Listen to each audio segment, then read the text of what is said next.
পৃথিবীতে একটা রোগ আছে, যে রোগটার নাম জলাতঙ্ক।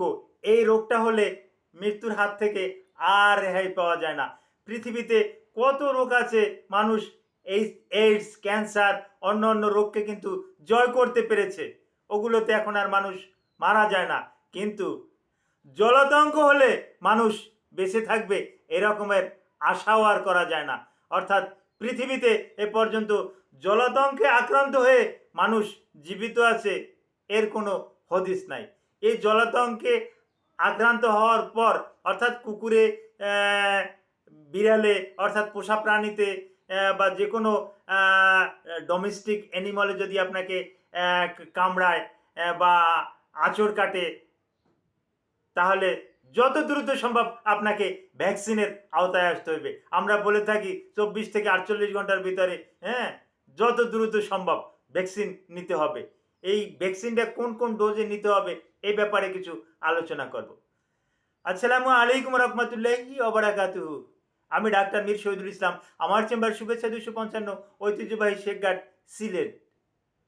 যে কোনো একটা সার্চ ইঞ্জিনে ডাক্তার মীর শহীদুল ইসলাম কথাটি লিখে সার্চ দিলে আপনি আমার সম্পর্কে বিস্তারিত তথ্য পেয়ে যাবেন। দর্শক শ্রোতা, আলোচনা করব জলাতঙ্ক। জলাতঙ্ক মানে জল থেকে আতঙ্ক। জলাতঙ্ক, রুগী জল দেখতে পারে না, পানি দেখতে পারে না, পানি দেখলেই তার ভয় লাগে। কেন ভয় লাগে এ ব্যাপারেও সংক্ষেপে আলোচনা করব। এই জলাতঙ্ক, এটা বাংলা নাম, এটার ইংরেজি নাম রেবিস। রেবিস মূলত ভাইরাসটারও নাম। এই ভাইরাস দিয়েই এই রোগটা হয়ে থাকে। কিসের মাধ্যমে ছড়ায়? কুকুর, বিড়াল, শিয়াল, তারপর আসে আর একটা প্রাণী আছে বাদুর, বা বিভিন্ন আরও কিছু পাখি আছে, এরাও যদি আঁচড় কাটে, কামড় দেয়, তাহলে কিন্তু জলাতঙ্ক রোগ হবেই। তো এই জলাতঙ্কর হাত থেকে রক্ষা পাওয়ার জন্য রুগীকে আমরা তাৎক্ষণিকভাবে যত দ্রুত সম্ভব ভ্যাকসিন নিতে বলি। যত দ্রুত সম্ভব ভ্যাকসিন নিতে বলি। আর একটা জিনিস মনে রাখা উচিত, অনেকে বলে স্যার, এই অমুক রুগীটাকে তো ভ্যাকসিন দেওয়া হলো কামড়ানোর 3 ঘন্টা 4 ঘন্টার পরপরই ঢাকা মেডিকেল কলেজ হাসপাতালে নিয়ে ভ্যাকসিন দেওয়া হলো, তারপরে রুগীটার জলাতঙ্ক কেন হলো? এখন জানতে হবে যে কত কাঁচে কামড় দিল।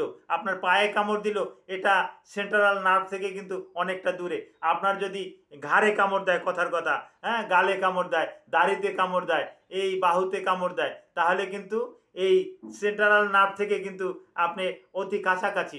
সেক্ষেত্রে ইমিউনোগ্লোবুলিন নামক একটা ইঞ্জেকশন আছে, এটাও কিন্তু নিতে হয়। এবং এইটা যেখানে বেশি ক্ষত, এই ক্ষতের জায়গাটাতে কিন্তু নিতে হয়। এটা কিন্তু অভিজ্ঞ ডাক্তারই কিন্তু এটা দিতে পারে। আপনি ভুল করে হলেও যে না, এটা ইঞ্জেকশন তো আমি ফার্মেসি থেকে নিয়ে নিই, এই কাজটা ভুলেও করবেন না। কারণ একটু ভুলের জন্য কিন্তু একটা প্রাণ বিয়োগ ঘটতে পারে। তো হ্যাঁ, এই যে ভ্যাকসিন, এই ভ্যাকসিনের ডোজটা কি? ডোজটাই আমি বলবো। ভ্যাকসিনের ডোজটা হলো আপনাকে 5 ডোজ ভ্যাকসিন নিতে হবে। ধরুন আজকের মাসের 1 তারিখ, ধরুন আজকের এই মাসটা ফেব্রুয়ারি মাসের 1 তারিখ। এই 1 তারিখে প্রথম দিন আপনাকে প্রথম ডোজ নিতে হবে।